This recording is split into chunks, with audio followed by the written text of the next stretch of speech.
ವೆನೆಜುವೆಲಾ ಮೇಲೆ ಸಾಮ್ರಾಜ್ಯಶಾಹಿ ಅಮೆರಿಕದ ದಾಳಿ ಖಂಡಿಸಿ ವೆನೆಜುವೆಲಾ ಅಧ್ಯಕ್ಷ ನಿಕೋಲಸ್ ಮಡುರೋ ಮತ್ತು ಅವರ ಪತ್ನಿಯ ಬಿಡುಗಡೆಗೆ ಆಗ್ರಹಿಸಿ ಸಿಪಿಐ-ಸಿಪಿಐಎಂ ಎಸ್ಯುಸಿಐಸಿನಿಂದ ಉಗ್ರವಾದ ಪ್ರತಿಭಟನೆಯನ್ನು ತುಮಕೂರಿನ ಸ್ವಾತಂತ್ರ್ಯ ಚೌಕದಲ್ಲಿ ಪ್ರತಿಭಟನಾಕಾರರು ಅಮೆರಿಕದ ಅಧ್ಯಕ್ಷ ಡೊನಾಲ್ಡ್ ಟ್ರಂಪ್ ವಿರುದ್ಧ ಧಿಕ್ಕಾರ ಕೂಗಿದರು. ಭಾರತ ಸರ್ಕಾರವು ಅಮೆರಿಕದ ಸಾಮ್ರಾಜ್ಯಶಾಹಿ ಅಪರಾಧವನ್ನು ಖಂಡಿಸಿ ಸ್ಪಷ್ಟ ನಿಲುವನ್ನು ಪ್ರಕಟಿಸಬೇಕು ಎಂದು ಪ್ರಧಾನಿ ಮೋದಿ ಅವರ ವಿರುದ್ಧ ಹರಿಹಾಯ್ದರು.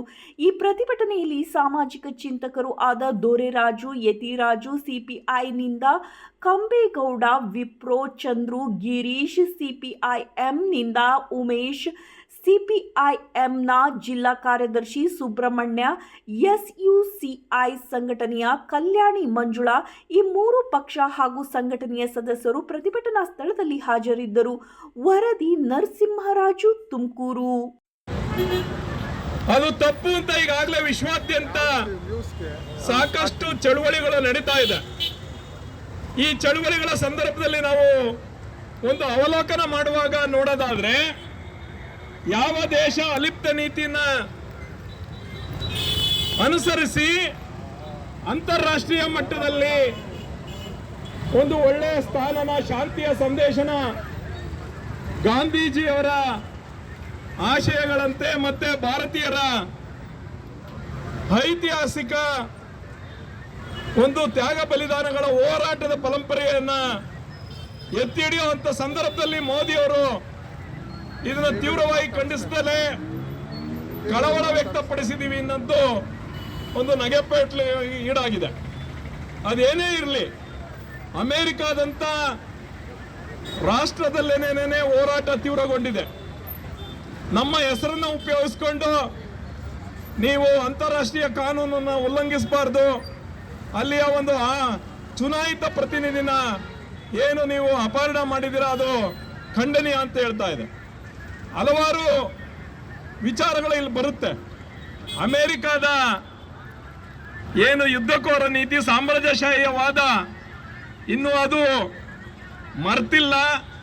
ನಾನು ಮತ್ತಷ್ಟು ಶಕ್ತಿಯುತವಾಗಿ ಬೆಳಿಬಹುದು ಅನ್ನೋ ಒಂದು ಅನುಕೂಲ ಸಿದ್ಧಾಂತನ ಮುಂದಿಟ್ಕೊಂಡು ವೆನೆಜುವೆಲಾ ಅಧ್ಯಕ್ಷನ ಅಪಹರಣ ಮಾಡಿರೋ ಅಂಥದ್ನ ನಾವು ತೀವ್ರವಾಗಿ ಖಂಡಿಸಬೇಕಾಗುತ್ತೆ. ಏಕೆ ಅಂತಂದ್ರೆ ಇದು ಮೂರನೇ ಯುದ್ಧಕ್ಕೆ ದಾರಿ ಮಾಡಿಕೊಡುವಂಥ ವಾತಾವರಣ ಅಂತಾರಾಷ್ಟ್ರೀಯವಾಗಿ ಕಾಣ್ತಾ ಇದೆ. ಅದಕ್ಕೆ ನಾವು ಯಾವತ್ತೂ ಭಾರತೀಯರು ನಾವು ಶಾಂತಿ ಪ್ರಿಯರಾಗಿ ಒಂದು ಏನು ಸಾಮ್ರಾಜ್ಯಶಾಹಿಯ ಅಮೆರಿಕದ ಅಪಹರಣ ನೀತಿನ ಬಿಟ್ಟು ಅಲ್ಲಿಯ ಏನು ವೆನೆಜುವೆಲಾದ ಅಧ್ಯಕ್ಷನ ಅಪಹರಣ ಮಾಡಿದರೆ ಅವ್ರನ್ನ ವಾಪಸ್ಸು ಗೌರವಾನ್ವಿತವಾಗಿ ಅವರ ದೇಶಕ್ಕೆ ಕಳಿಸ್ಕೊಡ್ಬೇಕು ಅಂತ ಒತ್ತಾಯ ಮಾಡ್ತಾ, ಎರಡನೇದು ಅಂತಾರಾಷ್ಟ್ರೀಯ ಕಾನೂನುಗಳನ್ನ ಗಾಳಿ ತೂರೋ ಅಂತ ನಿಮ್ಮ ನೀತಿಗಳನ್ನ ವಾಪಸ್ ತಗೋಬೇಕು ಅಂತ, ಮೂರನೇದಾಗಿ ಯಾವುದೇ ಒಂದು ಚುನಾಯಿತ ಅಧಿಕಾರಿ ಇರ್ಬೋದು, ಒಬ್ಬ ಚುನಾಯಿತ ಪ್ರತಿನಿಧಿ ಇರ್ಬೋದು, ಅಥವಾ ಆ ದೇಶದ ಸಾರ್ವಭೌಮತ್ವದ ಅಧಿಕಾರನ ಉಳಿಸ್ಲಿಕ್ಕೆ ಅಮೆರಿಕ ಕಂಕಣಬದ್ಧವಾಗಿರ್ಬೇಕೆ ಹೊರತು ಸರ್ವಾಧಿಕಾರಿಯ ಇದರಲ್ಲಿ ಈಗಾಗಲೇ ಅಲ್ಲಿ ಇವ್ರನ್ನ ಅಪಹರಣ ಮಾಡೋ ಅಂತ ಸಂದರ್ಭದಲ್ಲಿ ಅಂದಾಜು 40 ಜನ ಸಾವನ್ನಪ್ಪಿದ್ದಾರೆ. ಒಬ್ಬ ಅಮಾಯಕರ ಅವರ ಸಾವಿಗೂ ಸಹ ಇವತ್ತು ಅಮೆರಿಕ ಬೆಲೆ ತರಬೇಕು. ಇದನ್ನೆಲ್ಲ ತೀವ್ರವಾಗಿ ಖಂಡಿಸಿ ಭಾರತೀಯರಾಗಿ ನಾವು ಯಾವುದೇ ಒಂದು ಯುದ್ಧಕೋರದ ಮಾತಿರಲಿ ಅಥವಾ ಯುದ್ಧದ ಭೀತಿನ ಮಾಡೋ ಅಂತ ಯಾವುದೇ ದೇಶ ಇರಲಿ ಅದರ ವಿರುದ್ಧ ನಾವು ನಿಲ್ತೀವಿ ಅಂತ ಹೇಳಿ ಇವತ್ತು ಏನು ಎಡಪಕ್ಷಗಳು ರಾಜ್ಯಾದ್ಯಂತ ಚಳುವಳಿಗಳನ್ನು ಮಾಡ್ತಾ ಇದ್ದಾವೆ.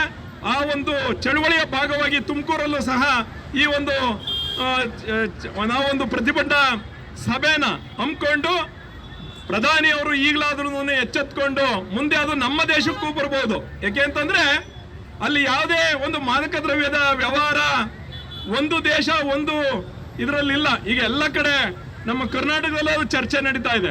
ಮಾದಕ ದ್ರವ್ಯಗಳ ಕಳ್ಳ ಸಾಗಾಣಿಕೆ ಜಾಸ್ತಿ ನಡೀತಾ ಇದೆ ಅನ್ನೋದು.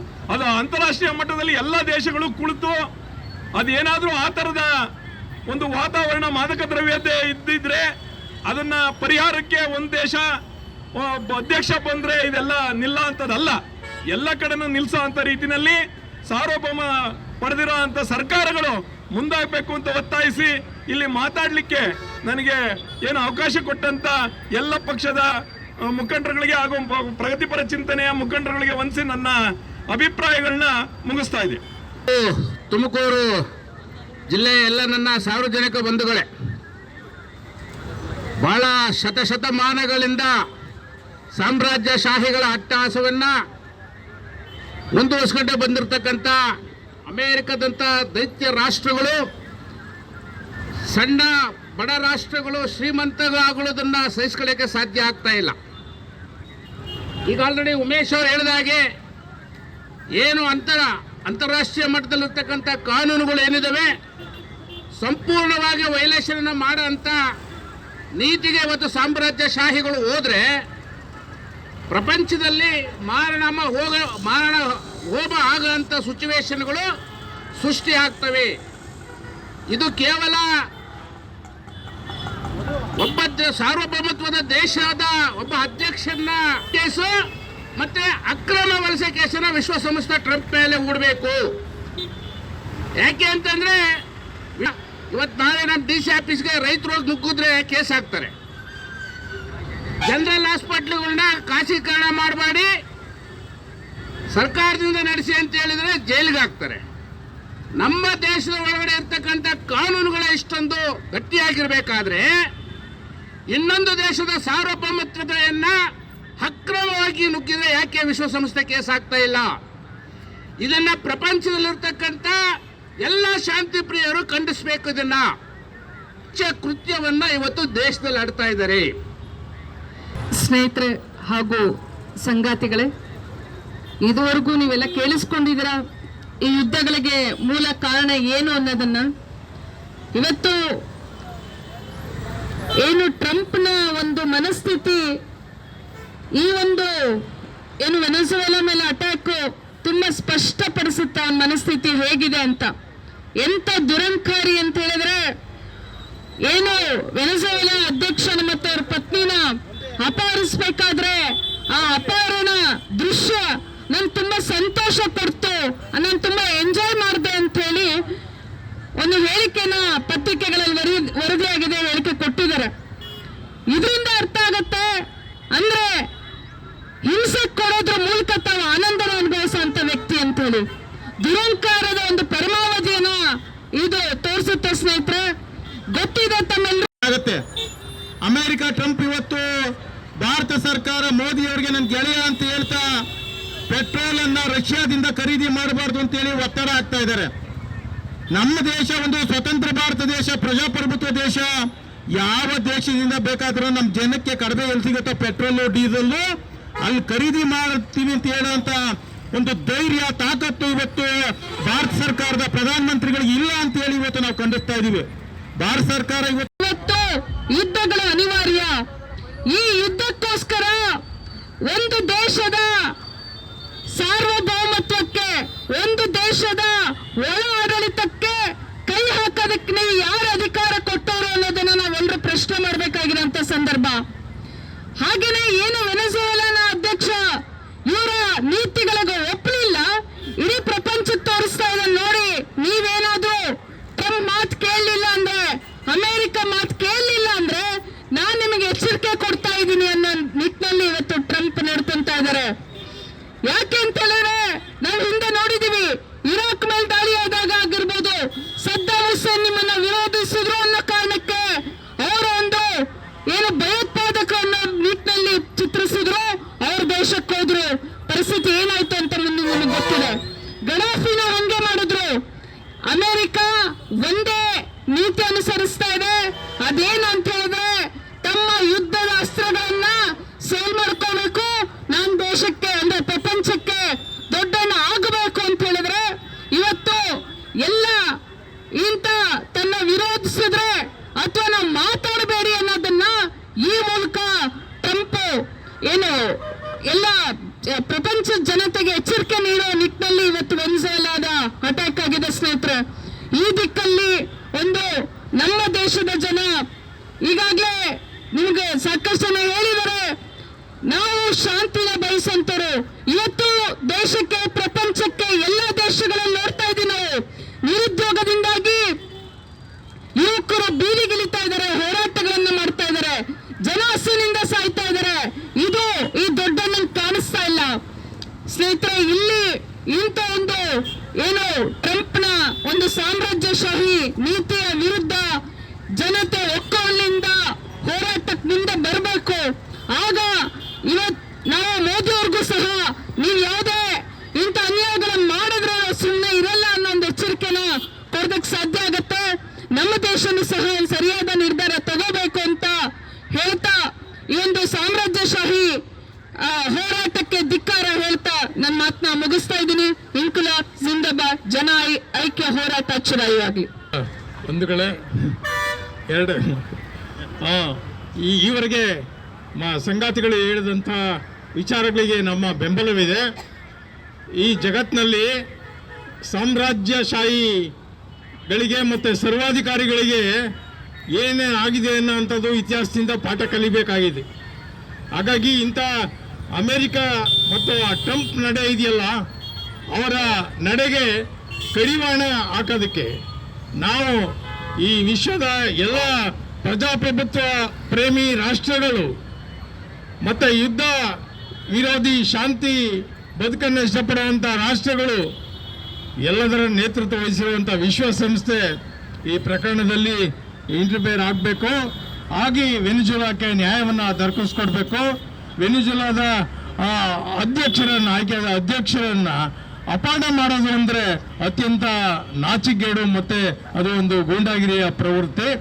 ಈ ನಡೆ ಈ ದೊಡ್ಡ ರಾಷ್ಟ್ರ ಅಂತ ಹೇಳಿ ಬಿಂಬಿಸ್ಕೊಳ್ಳೋಕ್ಕೆ ಹೋಗಿರುವಂಥ ಈ ಶಸ್ತ್ರಾಸ್ತ್ರಗಳ ಮಾರಾಟಗಾರರಾದಂಥ ಟ್ರಂಪ್ ರವರು, ಯುದ್ಧ ಪ್ರೇಮಿಯಾದ ಈ ಟ್ರಂಪ್ ರವರು ಮನುಷ್ಯರಾಗಬೇಕು. ಈ ಯುದ್ಧಕೋರ ನೀತಿಯನ್ನು, ಸಾಮ್ರಾಜ್ಯಶಾಹಿ ನೀತಿಯನ್ನು ಬದಲಾಯಿಸ್ಕೊಂಡು ಬೇರೆ ರಾಷ್ಟ್ರಗಳು ಬದುಕುವಂಥ ಒಂದು ಸಮಾನ ಅವಕಾಶ, ಸಮಾನತೆ, ಸಾರ್ವಭೌಮ ರಾಷ್ಟ್ರಗಳಿಗೆ ಮತ್ತು ಪ್ರಜಾಪ್ರಭುತ್ವಕ್ಕೆ ಗೌರವಿಸುವಂಥ ನಡೆಯನ್ನು ನಡಿಬೇಕು. ಇಂಥ ನಡೆ ಆಗಲಿ ಅಂತ ಹೇಳಿ ನಾವೆಲ್ಲ ಒಕ್ಕೂರಲಿಂದ ಹೇಳ್ತಾ, ಭಾರತ ಪ್ರಜಾಪ್ರಭುತ್ವ ಪ್ರೇಮಿ, ಭಾರತ ಶಾಂತಿ ಪ್ರತಿಪಾದನೆ ಮಾಡುವಂಥದ್ದು, ಭಾರತ ಯುದ್ಧಕೋರ ನೀತಿಯ ವಿರುದ್ಧ ಇರುವಂಥದ್ದು. ನಾವು ಈ ವೆನಿಜುಲಾ ರಾಷ್ಟ್ರಗಳ ಜೊತೆ ನಿಲ್ತೇವೆ ಅಂತ ಹೇಳಿ ನನ್ನ ಮಾತು ಮುಗಿಸ್ತೇನೆ. ನಮಸ್ಕಾರ. ವಿದ್ಯಾರ್ಥಿಗಳೇ, ಈಗಾಗಲೇ ಮಾತನಾಡಿರೋರು ಹೇಳಿರೋ ಹಂಗೆ ಭಾಳ ಮುಖ್ಯವಾಗಿ ವೆನಿಜುಲಾದ ಮೇಲೆ ದಾಳಿ ಮಾಡೋದಕ್ಕೆ ಕಾರಣ ಏನು ಅಂದರೆ, ಭಾಳ ಪ್ರಮುಖವಾದ ಕಾರಣ ಅಲ್ಲಿ ಸಿಗ್ತಕ್ಕಂಥ ಎಣ್ಣೆ, ತೈಲ ಇವತ್ತು ಭಾಳ ಪ್ರಮುಖವಾದ ಇಂಧನ ಆಗಿ ಮಾಡ್ತಿದ್ದಾರೆ. ಆದ್ದರಿಂದ ಇವತ್ತು ಟ್ರಂಪ್ನು ಒಂದು ಹೊಸ ಯುಗಾರಂಭ ಮಾಡಿದ್ದಾರೆ. ಅದೇನು ಅಂದರೆ ಮಧ್ಯಪ್ರವೇಶ ಮಾಡುವಂಥದ್ದು, ರಾಷ್ಟ್ರಗಳ ಆಂತರಿಕ ವಿಚಾರಗಳಲ್ಲಿ ಮಧ್ಯಪ್ರವೇಶ ಮಾಡ್ತಕ್ಕಂಥ ಒಂದು ದುರಾಕ್ರಮಣಕಾರಿ ನೀತಿಯನ್ನು ಟ್ರಂಪ್ ಅವರು ಮಾಡ್ತಾ ಇದ್ದಾರೆ. ಅದಕ್ಕೋಸ್ಕರನೇ ಅವರು ಮೊನ್ರೋ ಡಾಕ್ಟ್ರಿನ್ 1829ರಲ್ಲಿ ಜಾರಿಯಾದಂಥ ಮೊನ್ರೋ ಡಾಕ್ಟ್ರಿನ್ ಇದೆಯಲ್ಲ, ಅದನ್ನು ಡೊಂಗ್ರೋ ಡಾಕ್ಟ್ರಿನ್ ಥರ ಮಾಡಿಕೊಂಡು ಈ ಜಾರಿ ಮಾಡುವಂಥ ಪ್ರಯತ್ನಗಳನ್ನ ಮಾಡ್ತಿದ್ದಾರೆ. ಇದು ಅತ್ಯಂತ ಖಂಡನಾರ್ಹವಾದಂಥದ್ದು. ಇದನ್ನು ಎಲ್ಲ ದೇಶಗಳು ಕೂಡ ಖಂಡಿಸಬೇಕು.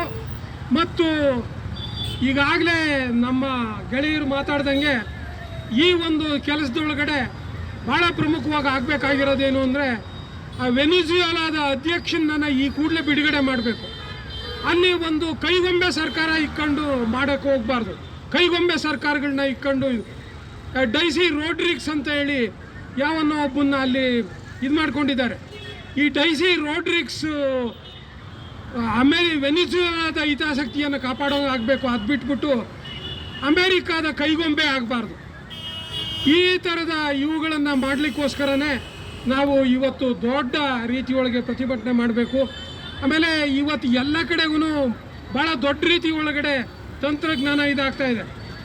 ಭಾಳ ಪ್ರಿಸಿಷನ್ ಟಾರ್ಗೆಟ್ಸ್ ನೋಡಿ, ರಾತ್ರಿ 2 ಗಂಟೆ ಒಳಗೆ ಹೋಗಿ ಕಳ್ಳರ ಥರ ದೇಶದೊಳಗಡೆ ನುಸುಳಿ ಅವರ ಅಧ್ಯಕ್ಷರನ್ನು ಸೆರೆ ಹಿಡ್ಕೊಂಡು ತಗೊಂಬರುವಂಥ ಒಂದು ನೀಚ ಕಾರ್ಯವನ್ನು ಡೊನಾಲ್ಡ್ ಟ್ರಂಪ್ ಅವರ ಡೊಂಗ್ರೋ ಡಾಕ್ಟ್ರಿನ್ ಮೂಲಕ ಮಾಡಿದ್ದಾರೆ. ಇದನ್ನು ನಾವೆಲ್ಲ ಖಂಡಿಸ್ತೀವಿ ಅಂತ ಹೇಳ್ತಾ, ನೋಡಿ ಈ ಒಂದು ಕೆಲಸದಲ್ಲಿ ಭಾಳ ಮುಖ್ಯವಾಗಿ ನಮಗೆ ಇವು ಯಾವುದೂ ಕೂಡ ಆಗಬಾರ್ದು ಅಂತ ಇದು ಮಾಡಿಕೊಂಡು ನಾನು ನನ್ನ ಮಾತುಗಳನ್ನು ಮುಗಿಸೋದಕ್ಕೆ ಇಷ್ಟಪಡ್ತೀನಿ. ವೆನಿಜುಲಾ ದೇಶದ ಮೇಲೆ ಏನು ಅಮೆರಿಕ ಒಂದು ದಾಳಿಯನ್ನ ಮಾಡಿದೆ, ಆ ದಾಳಿಯನ್ನ ಭಾರತ ಸರ್ಕಾರ ತನ್ನ ಸಾರ್ವಭೌಮತೆಯನ್ನ ಉಳಿಸ್ಕೊಂಡು ಅಮೆರಿಕದ ನೀತಿಯನ್ನ ಖಂಡಿಸಬೇಕು ಅಂತೇಳಿ ಇವತ್ತು ಭಾರತ ಸರ್ಕಾರವನ್ನ